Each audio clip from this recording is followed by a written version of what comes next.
Welcome back to Chrono Gear, Warden of Time. Last time, we basically traversed the Circus Express. That saying got our second year, well, I think essentially third year in the world of time. So today, it's on to the sands of time. No reference to Ubisoft. No, considering where they are. This part is pretty much just a small little desert area in ruins within. In order to get through, I have to basically grab onto these little areas, these little snake roller coasters.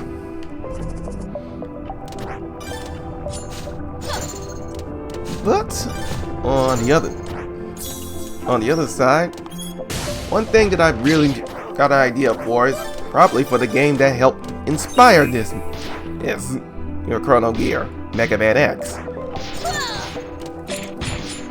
In the newest story I just started writing, Road to the Blue Phoenix, one game that's about to pop in is Mega Man X3, which in this timeline is being instead of being developed solely by Minakuchi Engineering. But it has the following changes. 1. It is coming to all three of our games of the 5th generation home consoles, so N64, PlayStation, and Saturn. And if you're wondering how that's happening, then Capcom has better compression tech so that the game can easily fit onto an 8 megabyte cart at launch. And 2 is who they have developing it. It is being done by the staff of Minakuchi Engineering, who are on the verge of shutting down anyway, despite their success with the Game Boy Mega Man titles and the like. Financial solvency just didn't happen with them. The third and final piece of this staff is Yoshiki Minamoto, the mangaka slash writer of the Mega Man X manga, which was published by Kodansha. In X3, the villains of the game are a group called Anthrosurgent, a group of ex-Maverick hunters who have forcibly been retired. Not in the sense that the Mega Man X, like they genuinely just got pushed away from duty, in spite of the loss of manpower thanks to Sigma's 2 rebellions.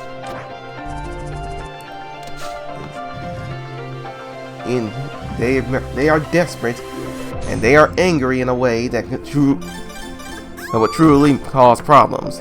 And the worst part about this is, they aren't Reploids. The members of Anthrosurgent are all human who voluntarily had cyborg surgeries put in them, giving them the strength to match the fully robotic members of their group. But for the most part, are seemingly having no ties to them, not to the Mega Man but immunity to the Sigma virus. So when they're desperate, so X is once again, and also Zero have to fight against their comrades, and even worse, whereas they have to do so with a bit of finance. They have to do so with a case of losing faith, because the members of Anthrosurge are regularly taking hostages in each stage, and rescuing them affects the ranking you have on each mission. It ain't the only other thing that kind of happens. There is also dictates by how many enemies you take down, how fast you get through the stage, and whether you found the extra part, like you found your armor part, you found heart tank, you found a sub tank, etc., etc., etc. All of these things will affect your rank, and are very much in the case to kind of boost how one will play the game, to have replay on it. The final part of what Mega Man X3 Anthro Surge adds is, of course, its playable characters, as we have both X and X, and of course unlike the last version where Zero is just a temporary ally that can be brought in as need be, you also have Chrono of the Repla Force. Why is he getting this early bird cameo now? Well, in Anthro Surge, part of the reason why the Global Defense, the Council of Terra, is actively trying to shut down, basically got rid of their human members in the Maverick Hunters, is because it's about to be replaced with the Repla Force, an all Reploid military that will carry out both military police officers and also deal with Mavericks. And Colonel's inclusion into the game, inclusion to this mission, is done solely to be an on-the-job training of, hey, you're gonna train your replacement before we get rid of you. Thank you for all your service!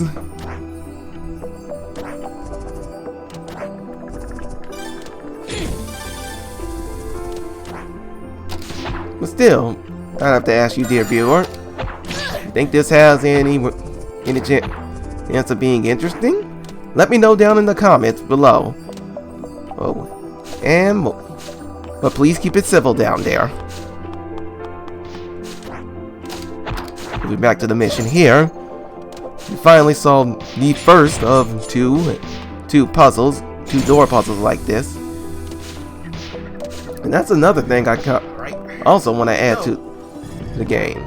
Add to X3.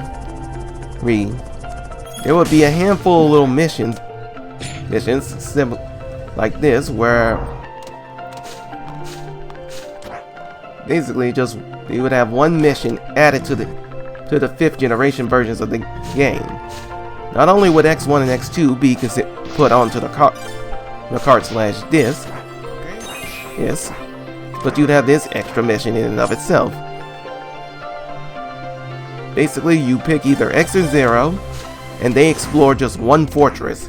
Left, right, up, down, any way where they basically help find hostages, fight bosses from the older games, and just basically get them play around with it however you like. Now, you would have, like the Wily Tower, you would have access to all abilities in the game. And you'd be free to basically do it however you like.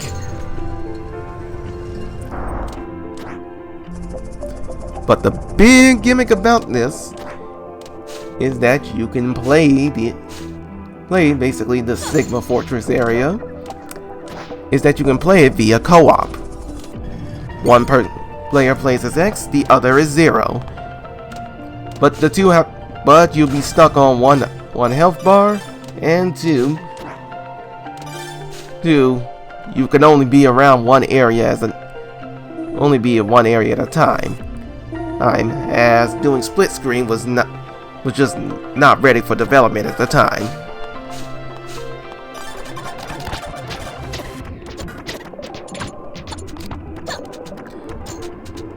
As for why I'm speeding up at this point, this puzzle just gets monotonous. As you can see, need to reverse it at some point, because I get lost here trying to figure out where the last one goes.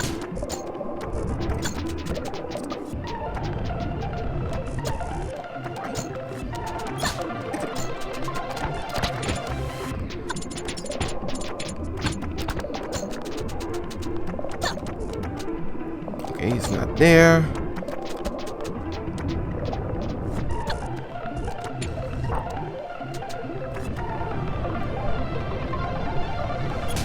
Okay, this don't work. I don't know what does.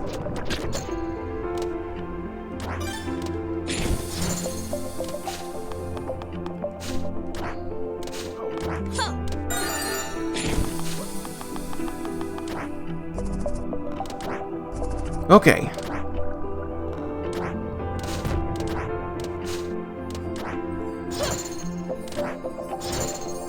Alright, well, that took a while.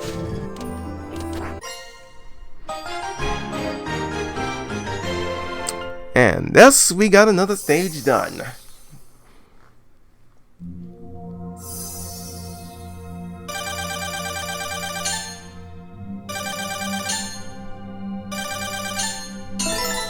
Excellent.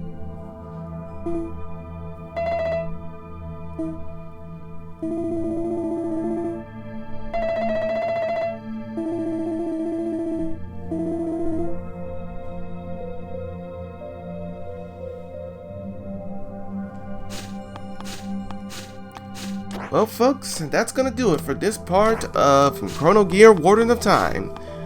Next time, we go ahead and hopefully either find someone to help Aris, or we find another place in the world of time to take another gear. Until then, folks!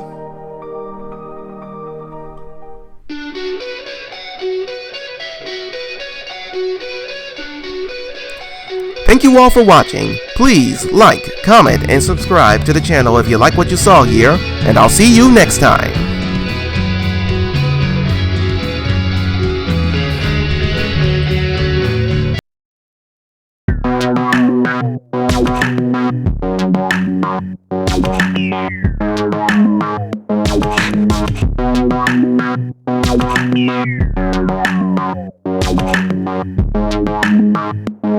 Yeah.